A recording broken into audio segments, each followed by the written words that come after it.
Do'stlar, assalomu alaykum. Bugun men sizlarga Lexus dvorniki narxi bilan aytib o'taman. Ustunovka qilishni ham ko'rsataman.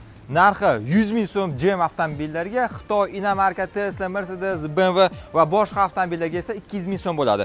Chunki juda ham ko'p odamlar adashtirib qo'yapti. Mana bu Malibu dvornik hisoblanadi. Bu zubchiklari bor, sinib ketadi.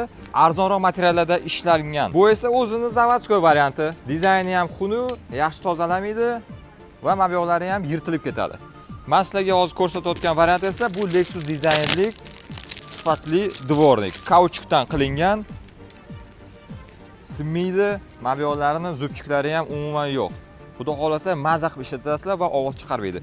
Uстановка qilish juda ham oson, uni o'zlaringiz qilib olishlaringiz mumkin. Bu hammasi kurchokli bo'ladi. Mana mablag'i ko'tariladi.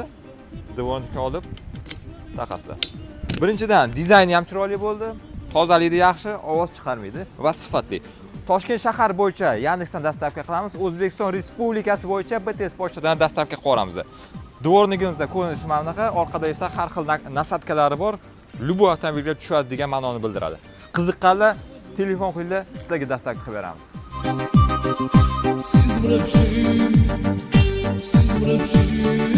Siz